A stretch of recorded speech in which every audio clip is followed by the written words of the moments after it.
ubanza tuzacirwa urubanza rutandukanye n'urw'abandi koko. Nahoze bitekereza ntekereza ko Abanyabutare twebwe Imana izaducira urubanza ubukira kabiri. Reka mbabwire impamvu. Uyu mujyi wacu dutuyemo, abandi tuvukamo wacu wahuye, mbona ari byinshi duhuriyeho n'umujyi w'Ikorino. Ariyo mpamvu urebye neza wasanga ibyaha byinshi byariyo ushobora no kubisanga muri Butare. Butare ni umujyi w'abanyabwenge. Nge nizani uruhande handi Butare n'abandi bahize n'abahatuye birazwi. Butare ni umugicumbi cy'ubwenge n'umuco. Ikindi ni umujyi w'ubucuruzi. Abanyabutare turabacuruzi. Ndetse muri twebwe harimo abantu bagiye barimo bacuruzi. Butare dufite umugisha wo kwakira imikino itandukanye. Sinzi nimba mujye mubibona. Uyu munsi dufite stade mpuzamahanga yakira imikino mpuzamahanga. Ibiheruka ni imikino ya FEASA. Sinzi nimba abantu barayibonye. Amabisi yaparikaga hariya kuri stade menshi cyane. Tutashobora kubona naho uparika.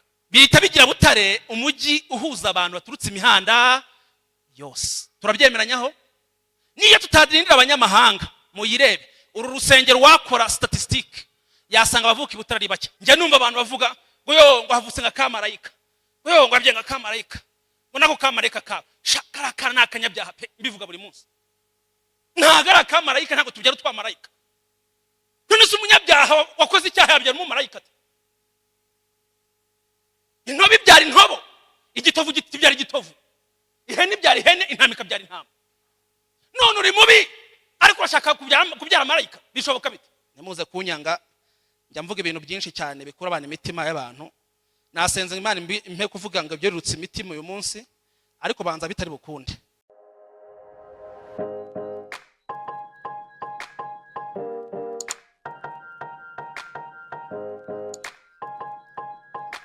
Nitwa Victor Masengesho. Ndumva tumenyeranye, ndi umukristo hano kuri Katedrali Paulo Wera. Nkaba nshima Imana kubwo mahirwe yongeye kuduha yo kuza kuganira ku ijambo ryayo. Kandi ndashima Imana ko twese Imana yabanye natwe ikaturinda mu mwaka wa 2023, ikabiduhaye kugira umugisha udasanzwe n'amahirwe yo kubona umwaka wa 2024. Umwanditsi wa Zaburi 139 afite amagambo meza yandika, ariko arimo umurongo umwe nkunda uvuga ngo Imana yacu ngo imenye iminsi yose tuzabaho ngo hatari habaho n'umwe. Biravuze ngo umuntu wese wicaye muri iri teraniro Imana yari ibizi neza kuzabo hicaye uyu munsi, kandi n'abatahicaye nabo yari bizi ko bazabatahicaye. Twe twagira ubuntu rero, reka tuganire ku ijambo ry'Imana. Twasomewe ibice bibiri. Abaje nyuma twasomye igice cyo mu isezerano rya kera mu gitabo cy'umuhanuzi Yesaya, igice cya 62, dusoma 50 yonyine, uwa mbere kugera kwa gatanu. Dusoma n'igice cyo mu isezerano rishya mu rwandiko Pawulo yandikiye itorero ry'Ikorinto rwa mbere, igice cya 6, twahere ku murongo wa 11 tugera ku murongo wa 20. Ubwo Imana ntije ubuntu rero ngo tuganire ku ijambo, nafashe umwanya ndategura, kuko nasomye ijambo ry'Imana rikambwira ko abantu twigira abigisha b'ijambo ngo tuzacirwa urubanza ngo rubi ngo kurusha abandi bose. Biravuze ngo uyu ni umurimo umuntu adakwiye gukora ahubukiye. Ni ibintu ukwiye gukora wabitekerejeho, kuko no kwigira intyoza mu by'Imana. Kandi ijambo ry'Imana rirakuze cyane, riraremereye, riraruta buri muntu wese muri twebwe. Ibyo bituma rero iyo mbonye uyu mwanya buri gihe mpinda umushyitsi, ngasenga Imana mpora nyisango, Mana mfasha kugera no kuri mwanya mpagaze kuri pulpit mba ngisenga nibaza ngo nyabwira icyo Abanyabutare batuma bumva bitewe n'icyo imitima yabishaka. Nabwira icyo Abanyahuye cyatuma bumva bitewe n'icyo imitima yabishaka. Icyo nzi nemera, umuntu wese aba yaje mu nzu y'Imana afite ikintu ashaka kubwira Imana. Njyewe ntago ntakimenye pe, cyane ko ari ibintu byinshi byo gusengera, haba twe ku giti cyacu, haba mu miryango yacu, haba ku itorero, haba no ku gihugu muri rusange. buri gihe rero mba nibaza ngo ariko ibintu ndibuvuge koko biramakinga sense, ni ibintu bashaka kumva mu by'ukuri. Gusa ngahumirizwa n'ikintu kimwe cy'uko ijambo ry'Imana rihora ririshya. Ushobora kuba warabyumvise kera, ariko uyu munsi Imana yakugirira ubuntu wakumva ikintu kidasanzwe. Haleluya. Ibi bice byombi ndashimira itorero ryacu n'ubuyobozi bwaryo. Tugira gahunda y'itorero y'ibice bisomwa buri cyumweru. Nirinze kujya hirya yabyo. Ariko icyo mbakundira nimba mujya mubikurikirana, igice cyo mu isezerano rya kera n'icyo mu isezerano rishya biba bifite aho bihuriye. Mwarabibonye? Biba bijyana. Ariko ibi mbisomye mbona bisa nk'ibitandukanye. Ariko turaza kuza kubihuza. Nsomye Yesaya no mu rwandiko rwa mbere rw'Abakorino mbona harimo ubutumwa busa nk'ubujya gutandukana. Ariko nyuma yaho umwami Imana aza kumhishurira aho bihurira. Ndaza rero igice cya mbere cyo muri Yesaya kukigarukaho nyuma, ariko nashaka guhera mu rwandiko rwa mbere rw'Abakorino.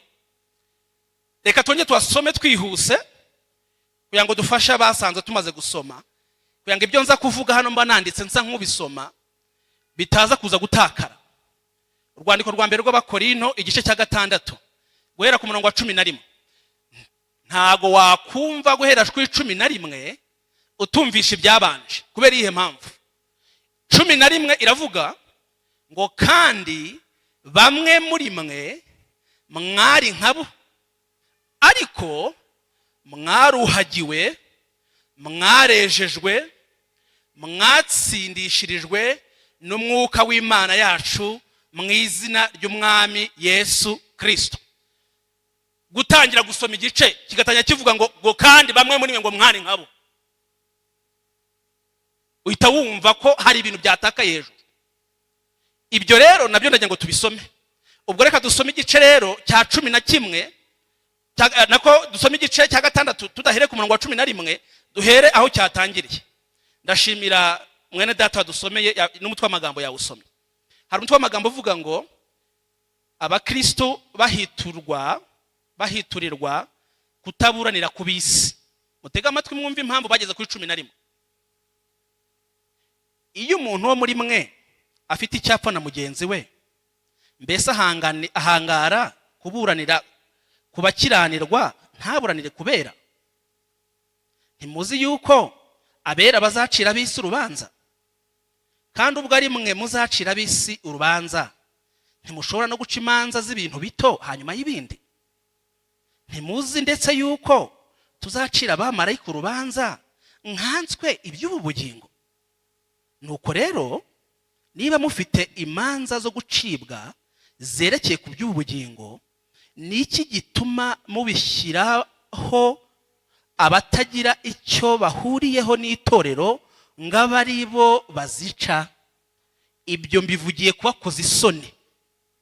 Mbese koko nta munyabwenge n'umwe uba muri mwe wabasha gucira bene se urubanza? Ahubwo mwene data akaburana na mwene data wundi, kandi baburanira ku batizera. Murongo wa 7. Nuko mumaze kubonekaho icyaha rwose, kuko muburana musubiranamo, mbese niki gituma mudahitamo ahubwo kugirirwa nabi? Niki gituma mudahitamo guhuguzwa? Ariko nimwe ubwanyu mugirirana nabi muhuguzanya, kandi abo mugirira mutyo ni bene data. Ntimuzi yuko abakiranirwa batazaragwa ubwami bw'Imana? Ntimwishuke. Noneho ndagira ngo ku murongo wa 9 tuhatega amatwi cyane. Ntimuzi yuko abakiranirwa batazaragwa ubwami bw'Imana? Ntimwishuke. Abahehesi cyangwa abasenga ibishushanyo cyangwa abasambanyi cyangwa ibitingwa cyangwa abagabo bendana cyangwa abajura cyangwa bifuza cyangwa abasinzi cyangwa batukana cyangwa abanyazi, bene abo ntibazaraga ubwami bw'Imana. Kandi bamwe muri mwe mwari nkabo, ariko wa murongo wa 11, mwaruhagiwe, mwarejejwe, mwatsindishijwe n'umwuka w'Imana yacu mu izina ry'umwami wacu Yesu Kristo. now ahandi reka twe kwasoma cyane bahadusomeye nari nishatse guhera ku byabanje niba ngombwa tubaza no kuza kwagarukaho nkimara kubisoma nkumva ngo kandi bamwe muri mwe mwari nkabo ku murongo wa 11 ngo ariko mwaruhagiwe mwarejejwe mwatsindishwe n'umwuka w'Imana yacu mu izina ry'umwami wacu Yesu Kristo. Nahise ntekereza ku mutwe w'amagambo kuri teme twaganiraho. Iki gice cyavamo imitwe y'amagambo myinshi, cyavamo intego nyinshi twaganiraho. Ubwaryo usomye umutwe w'amagambo yitukurikiraho ku murongo wa 12 hari umutwe w'amagambo ukomeye twakawe tuganiraho ukavamo ikibwirizwa, ariko sinashatse kubivugaho. Imibiri yacu ni ingingo za Kristo. Icyo cyaba ikindi kibwirizwa, ariko sicyo ndibuvugeho. Cyangwa se nashoboraga no kubyita imibiri yacu ibitambo byera bikwiye gushima Imana. Nicyo ni ikindi kibwirizwa nacyo nanze kuvugaho, twazaganira ikindi gihe.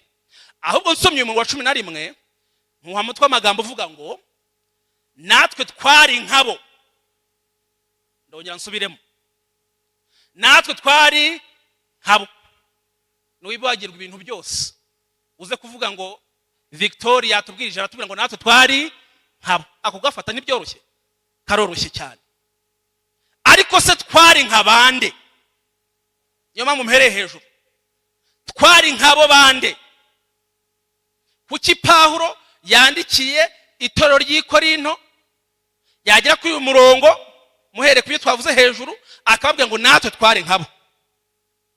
Twari nkabo nk'uko uhereye ku murongo wa 9 hagaragaza neza ibyaha byari byiganje i Korinto, haba mu itorero ndetse no hanze yaryo. Umurongo wa 9 twahasomye ibyo byaha. Mbere yuko twongera kubyubibukiranyaho, reka nse nkubaha historical background, amateka mato y'itorero ry'i Korinto.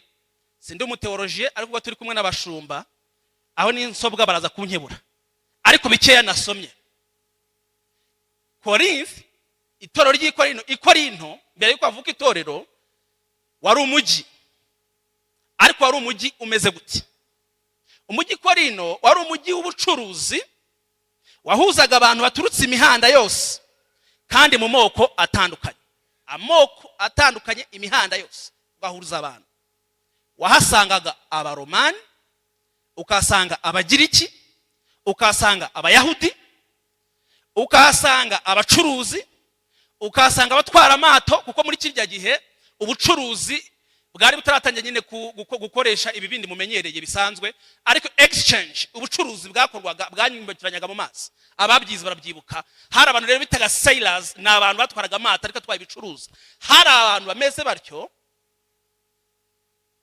Ikindi, hakundaga kubera imikino itandukanye yahuzaga abantu bavuye imihanda yose. Wari umujyi kandi warangagamo ibigirwamana bitandukanye, ariko by'umwihariko muri byinshi nasomye harimo ikigirwamana cyantunguye kikomeye gifite aho gihurira n'ibintu Pawulo yandikira Abakorinto. Ndagira ngo mwumve impamvu y'ibi bintu. Ngo cyari ikigirwamana kimenya bose cy'igistari, cyari ikigirwamana cy'ubusambanyi. Ngo cyagiraga abantu bagikorera benshi, abatambyi baro bagitambira ibitambo, bahoraga bitamba ibitambo bidashira. Ndimo ntekereza uyu mujyi w'i Korinto, nashatse kuvana ibi bintu ngo bivane i Korinto. Hari abantu bajya batebya akavuga ngo ariko kuwo muhora mutubwiriza mukatubwira ngo ibintu ngo Pawulo yandikiye Abakorinto ngo turi abanyarwanda, ngo mwaye mutubwira ngo yandikiye abanyarwanda. Reka mbivane i Korinto mbizane mu Rwanda, mbizane Huye. Ntekereza i Korinto nageranyije na Huye, mbona hari ibintu Huye yacu ihuriraho na Korinto kandi byiza. Nahoze ntekereza ko uyu mujyi wacu dutuyemo, abandi tuvukamo wacu wa Huye, mbona ari byinshi duhuriyeho n'umujyi w'i Korinto. Ariyo mpamvu urebye neza wasanga ibyaha byinshi byariyo ushobora no kubisanga muri Butare. Butare ni umujyi w'abanyabwenge. Nge nizani uruhande handi Butare, n'abandi bahize n'abahatuye birazwi. Butare ni umugicumbi cy'ubwenge n'umuco, kandi impamvu irazwi.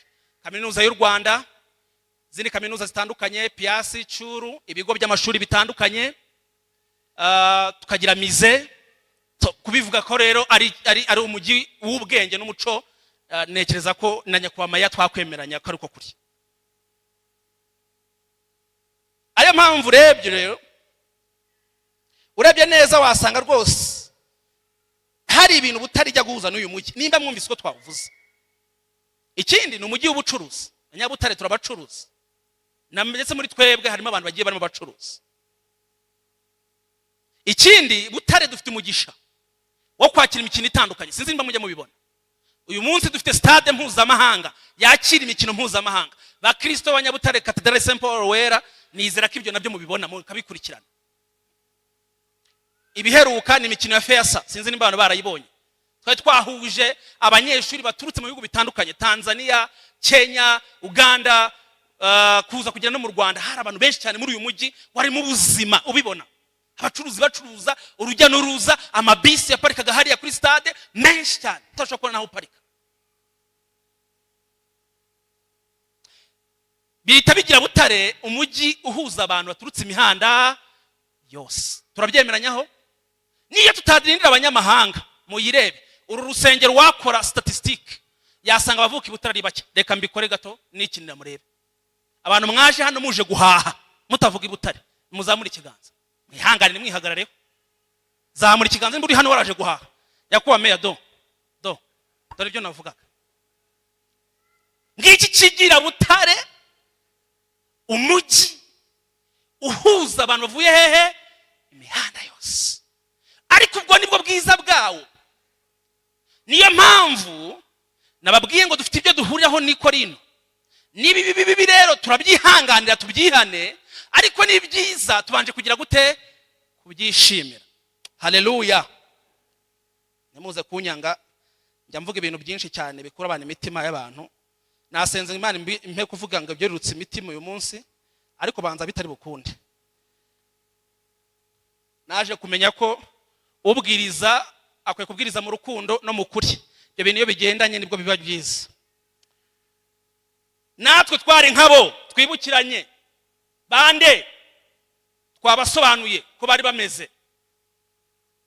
Paulo yandikiye aya magambo abagize itoro ry'i Korinto, bityo abanza kubibutsa ko nabo bahoze ari bande. Mwumve abantu mu itoro ry'i Korinto bajya gukizwa bakomotse muri iyo community, bavuye muri abo bantu bakoraga ibyaha 7 nibyo barondoye. Ngiye kubivuga hano mubyumve. Icyambere barabahehesi, namwe mwahoze muri abahehesi. Cyakabiri basenga ibishushanyo. Gatatu abasambanyi. Kane ibitingwa. Gatanu abagabo bendana. Gatandatu abajura. Karindwi abifuza. Ibi byaha 7 biratangaje. Paulo utangira kwandika avuga ngo namwe mwari nkabo, ngo mwahoze mukora bino byaha.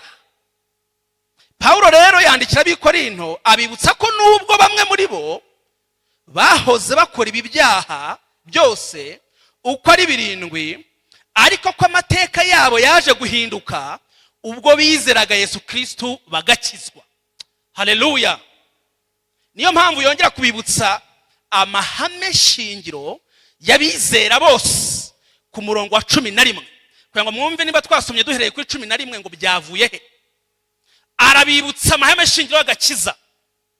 Arababwira ngo nubwo mwahoze rero mukora bira byaha uko ari 7, mukaba mwarakishijwe muturutse mu mujyi w'Abanyakorinto urimo ibyaha 7 kuriya Abanyabutare, ngo ariko ndabibutsa barimo hangaha mwese mu nteza amatwi ngo mwaruhagiwe washed, ngo mwarejejwe sanctified, ngo kandi mwaratsindishirijwe justified n'umwuka w'Imana yacu mu izina ry'umwami Yesu Kristo. Aya magambo 3 kimwe nakwe ngo nutagira ikindi uza kwibuka, wibuka umutwe w'amagambo uvuga ngo natwe twari nkabo. Icyakabiri mu bintu byose ndibuvuga nutagira ikindi wibuka aya magambo 3. Twarogejwe washed, twarejejwe sanctified, twaratsindishirijwe justified. We ntujyana yo ngayo. Bisobanuye iki? Hari igihe tubivuga umuntu akagira ngo abantu babyumvise, ariko naje gusanga abantu batabyumvise ko bikwiriye. Muraza kunyihanganira nindamuka mbivuze ntanga urugero rufatika kugira ngo abantu twumve icyo kintu. Mbere yo gukomeza imirongo ikurikiraho dukwiye kwanza kumva iki. Aya magambo atatu utayumvise, impamvu urutirigongo rw'ubutumwa bwiza rwaba rutakaye. Iri niryo tandukaniro hagati y'abarokore n'abapagani. Kuko no mu itorero ry'Imana biriya byaha ariye wabisangamo twavuze hejuru. Gusa itandukaniro rikaba ko umuntu wavutse ubwa kabiri adashobora kwishimira kuramira mu byaha, kuko umwuka wera twahawe nk'ingwate ubwo twizeraga ntibishoboka ko yatwemerera kuramira mu byaha. Mwarejejwe, mwarogejwe, kandi mwagize gute? Mwaratsindishirijwe. Ndumva ntari buze kuhava hatanze urugero rw'icyo Pawulo yavugaga. Kandi simbe nishe kanoni tugenda umushumba, muranyemerera nkunda gutanga ingero. Ubu rero ngiye gusaba abantu batatu bihangane babinkorere. Abantu batatu rwose muze mumfashe, aba volontaire tugirane vuba. Izayi tugire vuba. Navuze batatu none haje babiri. Ntabwo mushaka gufatanya nanjye kubwiriza abavandi. Reka tujye hano dufatanye kubwiriza. Tuvuze ibintu bitatu. Mwarogejwe, mwarejejwe, mwaratsindishirijwe. Ndagira ngo tubigendane mu gihe gito kandi cyumvikana. Pawulo arimo arandikira abwira itorero, kandi itorero ririmo abantu. Mbere yuko bihinduka iby'itorero, twese ko turi hano bikwiye kwanza guhinduka iby'iki? Iby'umuntu ku giti cye. Wowe aho uri wibaze, narogejwe, narejejwe, kandi naratsindishirijwe. Bisobanuye iki rero? Abakunda kunkurikirana ashaka gusanga n'ikindi gihe nabivuze, ariko nzabana mbivuga iteka ryose kugera igihe tubyumviye. Umuntu agizwe n'ibice bitatu. Mwumve impamvu yabyo. Umuntu agizwe n'ibice bingahe? Bitatu. Hari uyu mubiri mubona wambaye inyama n'amaraso twambise n'imyenda. Uyu witwa umubiri nyine, yitwa body. Umuntu akagirwa n'iki cya kabiri? N'umwuka. Akagirwa n'iki? N'ubugingo. Mu ndimi z'amahanga agirwa body, soul and spirit. Noneho rero niba umuntu agirwa n'umubiri akagirwa n'ubugingo, reka umwuka ngusorezeho, ndetse n'umwuka, ibi bikaba biri mu muntu umwe uko ari bitatu. Ndagira ngo mwumve amagambo atatu ahurira he n'aba bantu uko ari batatu. Nicyo kintu ngamije. Noneho rero kuko Pawulo arimo arandikira Abakorino ni itorero rikijijwe, abantu bavutse ubwa kabiri, ariko abandikira bihanangiriza babwira ibyaha biri muri iryo torero. None se bishoboka bite abantu bogejwe bakezwa bagatsindishirizwa ko Pawulo arimo abihanangiriza ibyaha bingana kuriya? Habaye iki? Haleluya. Dore impamvu yabyo. Twabivuze ko agakiza ari urugendo, kandi urwo rugendo rubera muri aba bantu ko ari bangahe? Batatu. Iyo umuntu akishijwe bwa mbere akakira Yesu nk'umwami n'umukiza we, muri bano batatu ninde ubukijijwe? Mushumba no mwigisha barabimenyerere, nshobora no kwatanga mikorano bakansubiza. Muri bano batatu ninde ubukijijwe? Umubiri, ubugingo, ndetse n'iki? N'umwuka. Umuntu ukijijwe bwa mbere haba hakijijwe nde muri bano batatu? Reka rero mpita mbasubiza ko ntabwo dufite umwanya wo kubitindamo. Iyo umuntu akijijwe bwa mbere akakira Yesu umwami n'umukiza we, haba hakijijwe uyu. Haleluya. Ni umwuka ubugize gute? Uzutse. Kubera ihe mpamvu? Kubera ko igihe Adamu yakoraga icyaha, ikintu cyapfuye muri we ntabwo ari bano babiri. Oya, Imana yaramubwiye ngo nurya kuri ruriya rubuto ngo ndetse no gupfuzagira gute? Uzapfa. Umunsi yaruriyeho yarapfuye. Hapfuye ndetse hapfuye saba babiri? hoya hahise hapfa umwuka. Yego, niyo mpamvu bavuga ko rero twese twakoze icyaha, turi abanyabyaha, kubera yuko Adamu yatwokoje icyaha cy'inkomoko. Abagatulika nibo babivuga neza, bakita icyaha cy'inkomoko. Sinzi nimba bakivuga babyumva, ariko nicyo babavuga. Babavuga ngo umuntu wese wabyawe n'umugore ahava akagera avuka n'iki icyaha, kubera yuko uyu muntu yahise apfa igihe Adamu yakoraga iki icyaha. Noneho rero iyo umuntu akijijwe rero haba hakijijwe wa muntu wari warapfuye. Yego, Imana niyo wengera akagira gute ikazura ikamuha ubuzima.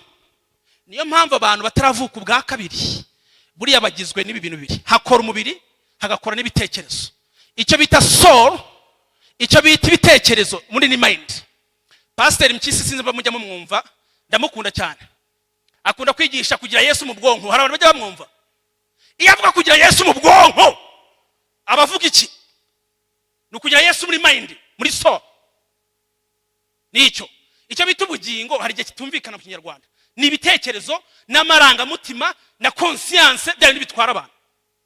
Abantu batarakizwa, bataravuka ubwa kabiri, baba bafite umubiri n'ibitekerezo n'amarangamutima niyo abakoresha gusa, kubera ko umuntu wa gatatu yagize gute yarapfuye.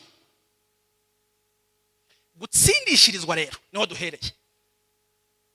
Iyo umuntu Imana imuzuye akagirirwa ubuntu bwo kuvuka ubwa kabiri, niyo mpamvu Yesu yabwiye Nikodemu igihe yamusuraga ari ninjoro, aramubwira ngo ndakubwira ukuri Nikodemu we, ngo umuntu ngo atabyawe n'umwuka ndetse n'amazi ngo ntabasha kwinjira mu bwami bw'Imana. Imana ibyara umuntu ite? Imana ibyara umuntu, uyu muntu wari warapfuye iramuzura. Mu ndimi z'amahanga nicyo bita regeneration. Irongera ikamuha ubuzima, akavayo akazuka. Ntago ari ukumukangura, ni umupfu, ni ukumuzura. Kuko umuntu ntago umuntu wapfuye yakwizura, ntago byashoboka. Ni imbaraga y'Imana idasanzwe igomba kuzura iki umuntu. Now mubyibuke, akijijwe yari umuntu ugengwa n'umubiri n'amarangamutima ye gusa. None umwuka wera w'Imana aramuzuye, n'umwuka w'Imana muri we, spirit, igize gute irakangutse. Dore intambara rero, ndagira ngo tugendane. Uyu muntu aratsindishirijwe. Gutsindishirizwa twarabisobanuye, ndongera mbisubiremo. Bivuze iki? Yaratsinzwe n'urubanza rw'ibyaha, kubera ko ijambo ry'Imana tubwira yuko bose bakoze ibyaha ntibashyikira ubwiza bw'Imana. Ariko kongera akatubwira ngo ibihembo by'ibyaha ni iki? Ni urupfu. Biravuze iki rero? Biravuze ngo uyu muntu yari yaraciriweho iteka, icyo yararindiriye ni ukurimbuka. Ariko kubw'amahirwe adasanzwe Imana iramuzuye. Urubanza rw'ibyaha ntirukimutsinze ukundi, kubera ko ibyo byaha byakoze Imana yabihaniye muri Yesu. Ubwo yamwizeraga rero yahise imutsindishiriza. Kumutsindishiriza no kuvuga ngo urwo rubanza ntago ari wowe urutsinze, hari undi muntu ugutsindishirije. Uyu muntu yatsindishirijwe nande? Na Yesu, kuko yamwizeye. Munyemere ko ibyo bintu tubyumvise. Okay. Now, umuntu utarakizwa afite bano bantu babiri, ariko n'uwakijijwe bano ntaho bagiye. Niyo mpamvu rero uyu muntu watsindishirijwe akozwa, mwarogejwe, akozwa ibyaha bye, kuko iryo sezerano turarifite ngo naho ibyaha byanyu byatukura tukutuku, Uwiteka arabyoza akabyeza bigashaka gusa n'ibiki? N'ubwoya bw'intama cyangwa na sheregi. Haleluya. Uyu muntu yogejwe nibyo, yatsindishirijwe, n'umwana w'Imana, yavutse ubwa kabiri, azajya no mu ijuru. Icyo nicyo kibazo abantu batazi. Dore bagumye aha ngaha ntibahumva bibi kibazo. Noneho rero ariko aracyari mu isi, yambaye umubiri, yego, aracyafite n'ibitekerezo, mind. Ubwo se biragenda bite? Dore kiba rero, kamere muntu iyi niyo bita kamere. Iyo uvuga kamere dore icyo ubuvuze. Kamere yawe yandi yakunaniye y'abasinga n'abasindi. Mwana w'umuzigaba sha. Akanabyirahira abanyarwanda. Ndakwereka ndagushaka. Ngiyi kamere ni icyo uvuga. Ni mind, ni personality, nuko muteye iwanyu. Ni kamere yandi yo mu muryango, ni yandi ya Adamu ikora ibyaha. Ni iki? Burya ni cyo uri muvuga. Iki rero ni kijya gikizwa. Uyu ntajya kizwa.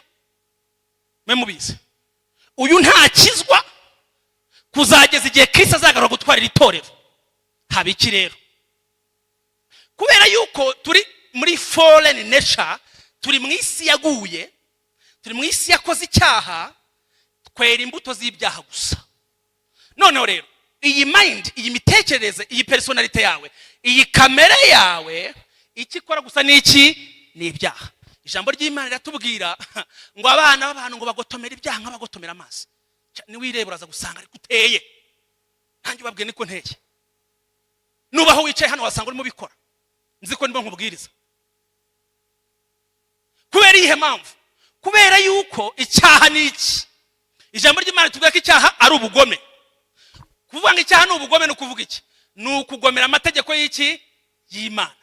Kubera ko standard Imana yashyizeho kugira ngo abantu bakiranuke no kubahiriza amategeko yayo yose. Kandi amategeko 10 ya Mose twese turayazi. Abakomejwe ahangaha sinyasubiramo murayazi. Ndo Uwiteka Imana yawe yagukuye mu gihugu cya Egiputa mu nzu y'uburetwa, nuko ntukagira izindi mana amaso yanjye, ntugasambane, ntukibe, ntukice, no kuvizira urembwa n'ibindi byose. Wahesonanye kuba abana bagiye. Natwe bandi bakigira amahirwe kubagira. Noneho rero iyi kamere kidakizwa biragenda bite?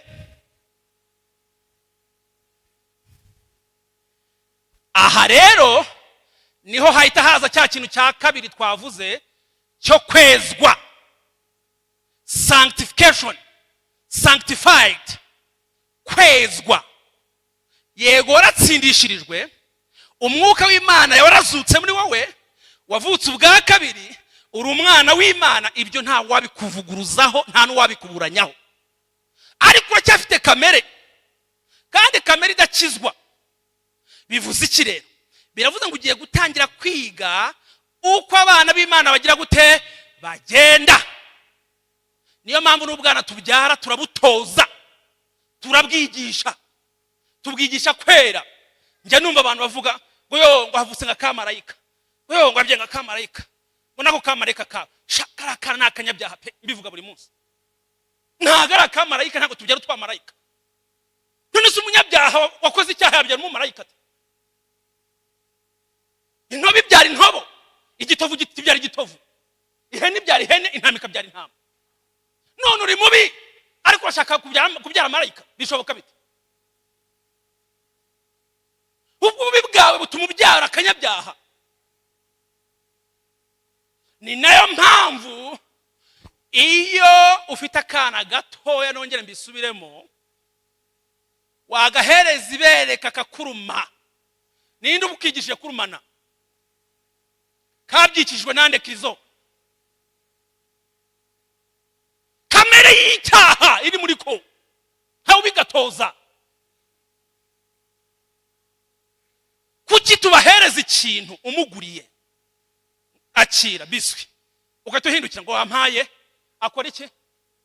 Agahisha, agashyira inyuma hano. Ninde wamutoje kuba igisambo bingana kuriya? Yabyigishijwe nande?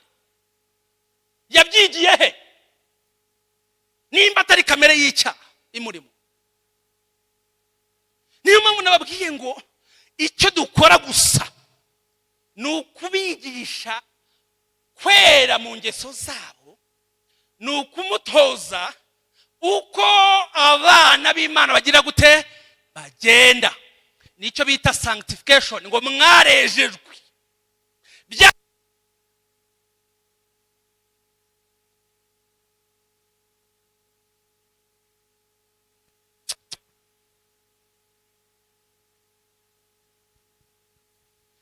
Byarabaye kera, ariko n'uyu munsi n'urugendo ruhoraho. dore icyo bivuze nsoza kuri iki gice ngo ntaza kubitindaho cyane, ariko mubyumvise ibi niyo nasoza nkajya kwicara. Iyo umuntu akijijwe ntago hakijwe marayika, niyo twavuze.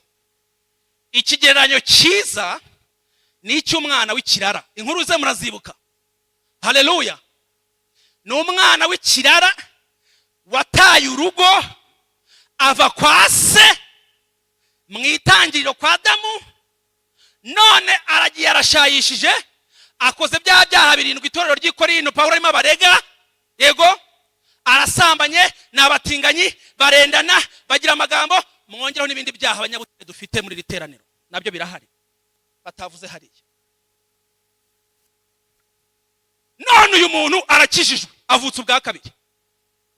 Tugiye kumwigisha uko abana b'Imana bagenda, uko abana b'Imana babaho.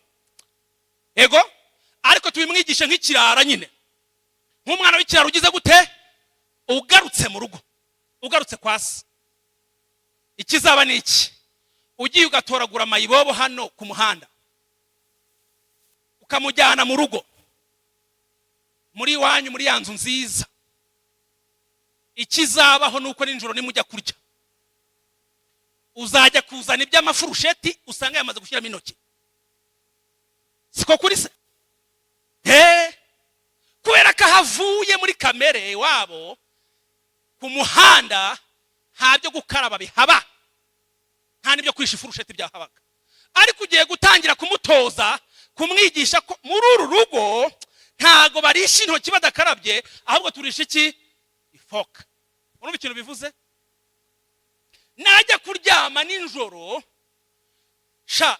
nushaka umusasira amashuka meza, azayajya amagize gute? Adakarabye atoze. Kubera ko havuye ntiboga, yirariraga mu muferege. Ariko mugiye kumutoza ngo kirazira, hano muri urugo ntago abantu baryama batoze, bagomba kugira gute? Koga. Ngiki urugendo rwo kwezwa, sanctification. Nicyo ruvuze. Ni urugendo ruhoraho rwo kugenda dukira mu ngeso zacu, tureka ibyaha twakoraga, twihana, kwezwa n'amaraso ya Yesu, kuzageza igihe Kristo azazira. Kubera ko ni urugendo ruhoraho, tuzaruruhuka ruko Kristo agarutse. Haleluya. Umuntu wa nyuma rero, umuntu wa nyuma ni umubiri. Mwarogejwe igihe wakizwaga bwa mbere, uri murezwa, nibyo ni urugendo ruhoraho kandi komereza aho ngaho. Ego, waranatsindishirijwe. Uyu mubiri rero, uyu ni ikibazo gikomeye cyane. Uyu nguyu ubereyeho kwakira ibiva hano n'ibiva aha ngaha. Warangiza ugashyira hehe? Mu bikorwa, nta kindi. Uyu mubiri ni ukuvuga iki? Iyo kamere iyibwiye ngo sambana, ugira gute? Urasambana, ushyira mu bikorwa, nta kindi ukora uyu mubiri. Iyo kamere ibwiye ngo beshya, urabeshya. Ibyo tubona ibyaha bikorerwa inyuma tukayonesha hano, ko abantu ari abanyabyaha, ntabwo uyu mubiri ari ubikora. Dore biba byavuye muri kamere hano, muri soul, muri mind. Iyo umuntu yakijijwe rero, mwarogejwe, mwarejejwe, dore icyo bivuze. Uyu mubiri uba ukigengwa n'amarangamutima ndetse n'ibyiyumviro na conscience, hoya, ahubwo ubusigaye ugengwa n'umwuka w'Imana. Haleluya.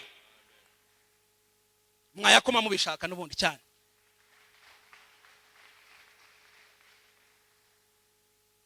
Ibi bintu babyambujije bicyunzwe, nizere ko birangira mu byumvise. Ko byambabaza ntahe gutya gusa. Tugendane. Ntabwo uyu mubiri ubu ugikora ugengwa na conscience n'amarangamutima n'ibyumviro n'ibitekerezo na kamere ziwanyu zaho mukomoka muvuka, bya bindi mwihariye uzina. Oya.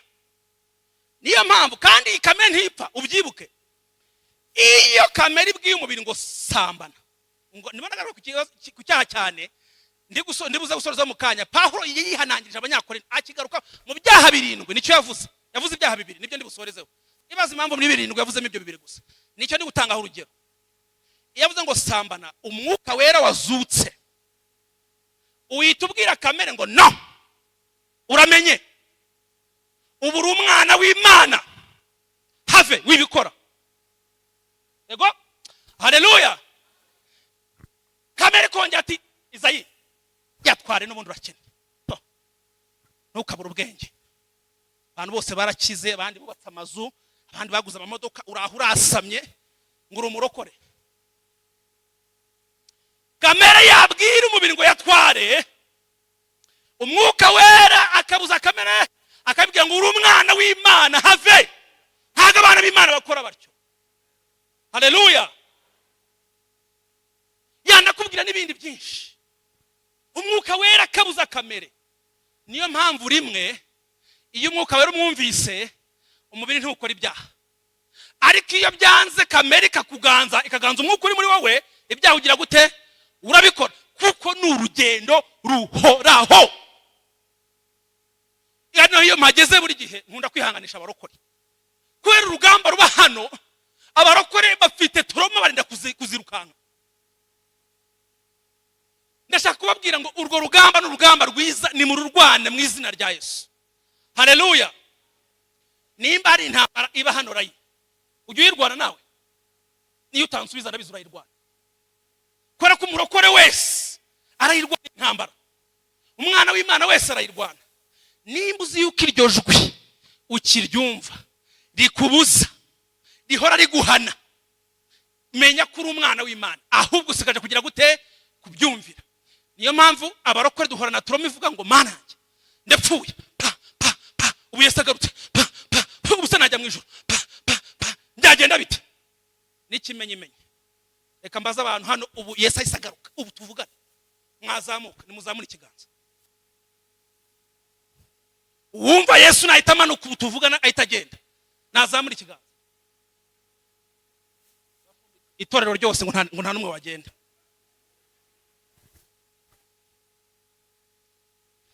Habuze umuntu n'umutera Izayi aramwe ngo arimo, ariko se katateye. Niya turoma abarokore dufite. Nukuvuga ngo abantu twaheze mu mateka y'ibyaha, Satani ahora twibwira yuko tuzarimbuka kubera ko kureka ibyaha burundu byaratunaniye. Ndashaka kuguhumuriza, nimba uri umurokore rwose, uhora urwana iyo ntambara. Iyo ntambara yirwane wizeye. Pawulo yarayirwanye mu gitabo cy'Abaroma igice cya 7. Nituribuze kuhasoma. Uze kuhasoma, aramanuka ajya ku murongo wa 23, akavuza induru ngo yibaho, ngo ndapfuye we, ngo ninde wankiza uyu mubiri ngo untera ibyaha. Kandi uyu Pawulo uri kuvuza induru arimo arandikira Abakorinto ababwira ngo ntimugasambane na bya bindi 7. None maravuza induru ngo umubiri wamunaniye. Haleluya. Muhumure, tuzasohora amahoro. Muhumure, tuzagira amahoro. Ariko nimba uziko wowe ryajwi utakiryumva, uriyizi. Hari igihe umuntu akora ibyaha akagira ku rwego rwaho umwuka we atakigira gute? Atakimumva pe. Nukuvuga ngo kamere ikuyobora gusa, iravuga ngo kora ugakora, iba ukiba, sambana ugasambana, besha ukabeshya, tukana ugatukana. Ariko se byibuze ijwi rigukomanga ujye uryumva, niwe wakwisubiza. Mwarogejwe wa munsi wa mbere, mwaratsindishirijwe, muri mu rugendo kujya gute? Wo kwezwa, wo kuba sanctified. Kandi cyitegererezo muri no rugendo si pastoro, si bishop, sinjiri kubabwiriza. Icyitegererezo ninde? Ni Yesu. Kuko niwe wavuze ngo duharanire kwera mu ngeso zacu, ngo ubwo azagaruka uzasange ngo nta minkanyari, ngo ndetse nta niki, nta kizinga. Haleluya. Duhumure. Ubwo subwo rugamba ruzarangira ryari? Ruzarangira n'iki ngiki gikijijwe. Bizanye n'uyu mubiri uturusha ukijijwe. Uyu mubiri se uzakizwa ryari? Uyu mubiri urwara, uyu mubiri ukora ibyaha, uyu mubiri uturusha uzakizwa ryari? Uzakirwa ubwo Kristo azaba agarutse. Ijambo ry'Imana ritubwira ngo nibwo tuzahabwa ubwiza. Mu Batesalonike ngo reka mbamenere ibanga, ngo reka twese ntituzasinzira. Ego ngo nukuri impandi zavuga koko. Ego ngo abasinzire babanza bagira gute? bazuke ngo natwe abazaba bakiriho. Uwo ni Pawulo kandi yarazi ko azaba akiriho, none imyaka 2 irashize. Kubishize ubukeka ko kandi ngo atazaza n'ubundi azaza, ngo natwe tumusanganire. Ni ukuvuga ngo tuzasanganira Kristo turi mu bwiza. Iyi mibiri ngo izahindurwa, bivuze ngo umubiri uzasanganira Imana, uzasanganira Kristo, uzasanganira umwami w'abami, ntago ari umubiri ukora ibyaha. Haleluya. Ibi bintu niba mubyumvise nibajye kwiyicarira, nimba iminota inshiranye nanjye mumbwire nsoze.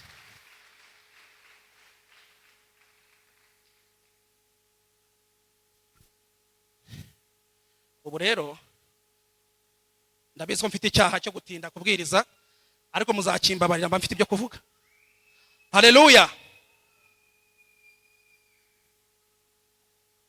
Reka nonse nkaho tugana duhuza bya bice bibiri, kuko tuvuze umurongo wa 11 gusa, kandi uriya murongo wa 11 niryo shingiro.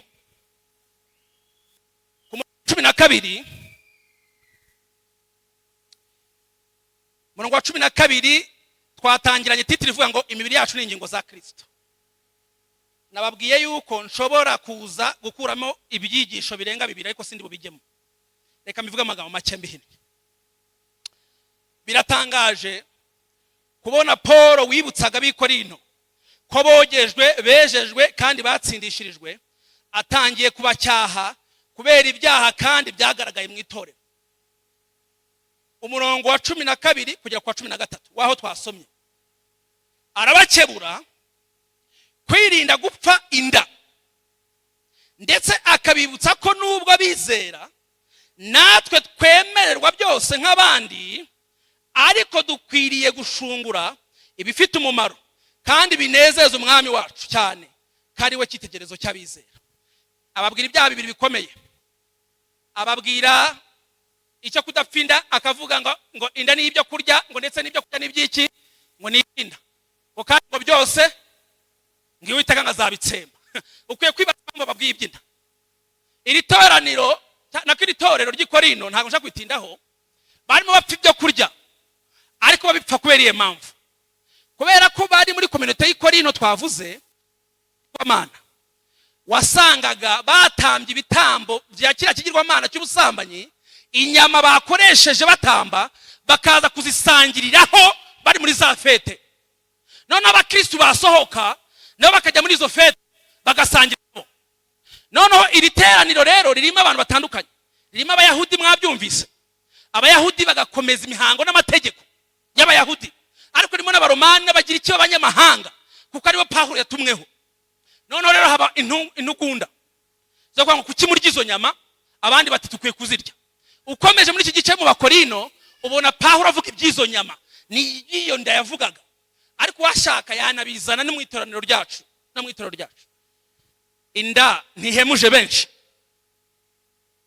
uburyo bumwe cyangwa ubundi. Dushaka tudapfa inyama zatekerejwe ibigerwamana, hakwene dufite ibindi turi gupfa ntari buze kuza kujyamo bishingiye kunda. Abantu bapfa iki? Imiryango y'Abanyarwanda myinshi irapfa iki? Sinda samasambuze. Kinakoze mu nzego z'ibanze, nzi ibibazo twayaga dukemura. Inda gusa abantu barabapfa ibintu.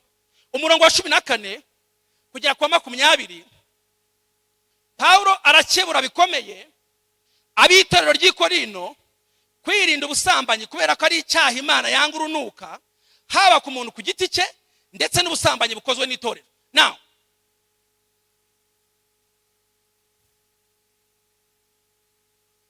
ndashaka kuvuga ku cyaha gikozwe n'itorero, kuko icyo umuntu ku giti cye nakirangije. Nashaka nk'abariho nsoreza. Mbere yuko nkivugaho nsoza, reka mbibutsa kandi gakomeye ku mirongo yo hasi twasomye. Ku murongo wa 19 harimo ikintu gikomeye kivuga ko imibiri yacu kandi ni insengero z'umwuka wera. Icyo nacyo twakivugaho ibintu byinshi, ariko reka nkivugaho bike cyane. Haranditse ngo mbese ntimuzi yuko imibiri yanyu ni insengero z'umwuka wera?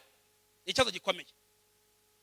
Dukwiye kwibuka ko Imana itagituye mu rusengero cyangwa mu nsengero zubatswe n'abantu n'amaboko y'abantu, kwa ahubwo iyo umuntu wese wizeye amaze gufata icyemezo umwuka w'Imana atura muri we, bityo dukwiye guhora duhinda imishyitsi twindi cyane igisa nacyo, kuko niba umutambyi yarajyaga kwinjira hera cyane abanje kwiyeza kuko ariho Imana yari ituye, niko bikwiye no kugenda muri iki gihe Imana ituye mu mibiri yacu. Haleluya.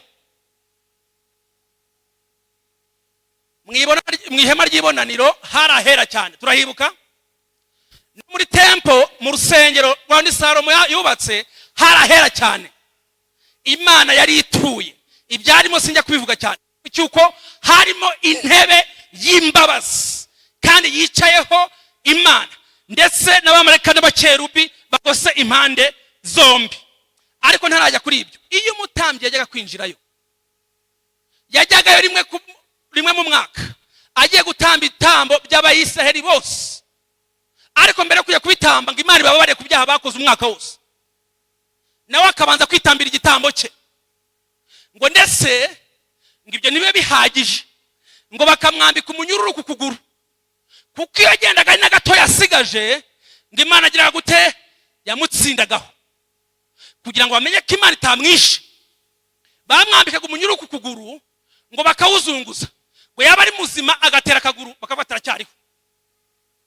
Ariko iyo bawuzunguzaga bakumva umuntu ntakoma, bakuraga muti.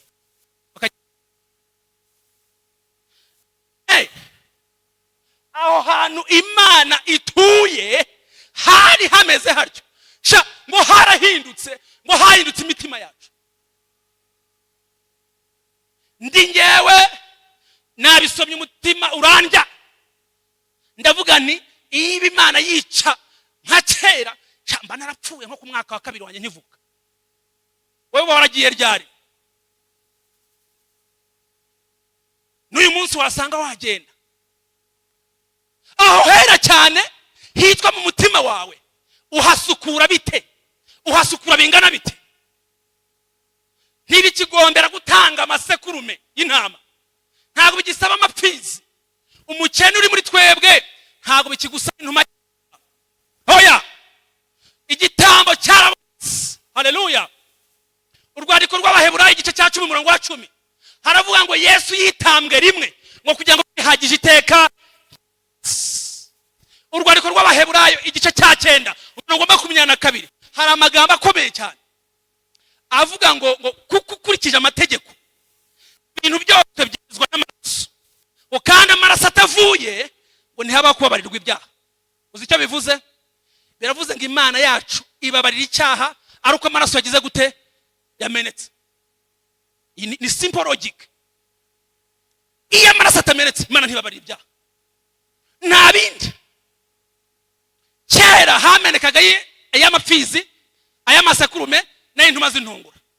Ariko mu isezerano rya kera hamenetse amaraso meza y'umwana w'intama w'Imana, ngavuga ibyiza shango kurusha ya Abeli. Haleluya. Amaraso ya Abeli yaramenetse, asabwa guhorerwa ku Mana. None nimba y'umwana w'Imana yaramenetse, utekereza ko Imana izayahorera bingana bite? Wowe uyakerenza, utekereza ko Yesu yapfiriye ubusa? Yaramaze ko yarapfuye kweli? Aya maraso yaramenetse ngo tugomeze tuyakinemo? Kubaza nk'ibaza. Umusozo.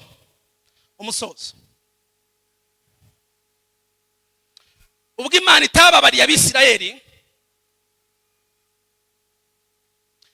Abisiraheli bavutse kuri Abrahamu na Isaka na Yakobo, bakaba barabaragwa b'amasezerano, ariko bakanga kwizera Mesiya ubwo yazaga. Utekereza iki wowe munyamahanga ku masezerano? Wowe wateweho nk'ingurukizi nkuko ibyanditswe byera bivuga mu Baroma igice cya 11. Utekereza iki? Bizakugendekera gute nukomeza gufunga amatwi yawe, amatwi y'umwuka, ukanga kwizera Kristo wabaye impongano z'ibyaha byacu? Wowe utekereza ko byangenze gute? Iyi Imana itarababaresha Abisiraheli barabanya amasezerano, agakiza bakakanga kakiyizira mu banyamahanga, natwe kakaba karatugezeho. None urumva ari wowe ukomeye cyane kweli? Utekereza ko Imana izakureka? wowe uneze amatwi ukaba uzi neza ko utarakizwa, ukaba ugotomera ibyaha nk'ugotomera amazi, ukaba utarogejwe, utejejwe, utaratsindishirijwe, ndakuburira uyu munsi guhunga umujinya w'Imana uzarya abanzi b'Imana. Urambaza uti ndahungira he? Hungira ku mwami Yesu nta handi, kuko uyu munsi agutegeye amaboko. Haleluya. Abamaze gukizwa muhana ya ntambara mwe simbatindaho ibyanyu nabivuze. Mbivanye ku muntu ku giti cye nono. Kwitorero twasomye muri Yesaya sija kubitindaho, ariko azano ry'ibyagakiza hajya kuzaza. Imana ikirata ivuga ngo b'Abisiraheli Imana yari yarakubise ibahoye ubusambanyi bwabo. Ubusambanyi ntimwumve ibi bisanzwe by'umugabo n'umugore, hoya. Ubusambanyi iyo ibivuze ku itorero ry'Imana cyangwa ku bwoko bw'Imana muri rusange, bari barivanze n'abanyamahanga batangiye gusenga imana z'ibigirwamana, ibahugubikira ibyo ngibyo. Ariko iri kubagaruka muri 35 muri Yesaya ibabwira ko agakiza kazaza Siyoni, ikababwira ko gukiranuka kuzagaragarayo, ikababwira ko bazasigira bameze nk'umukobwa washyingiwe. Ibyo bintu byaje gusohora, bisohora ubwo Kristo yazaga, agakiza kaje kuboneka, ariko abantu ntibamumenya, ntibamwizera. Ese wowe urumera kumwizera uyu munsi? Itorero ryabahimiho ibyaha byose bibaho byashoboka, ariko icyaha Imana yanga urunuka cyaduhitana ni igihe tuzatanye gusenga ibigirwamana. Nimubona itorero ryatangiye gusenga ikigirwamana, nimubona igihugu cyatangiye gusenga ibigirwamana, nimubona umuntu yatangiye gusenga ikigirwamana, muzavuga ati akanyu kashobotse. Ibindi Imana yabyihanganira, ariko ubusambanyi bwo gusambana n'izindi mana Imana ntijya ibwihanganira. Imana ntiyihanganira umuntu wayiharika ku urwo rwego. Ngaho ibice byombi bishobora guhurira. Nsoza rero,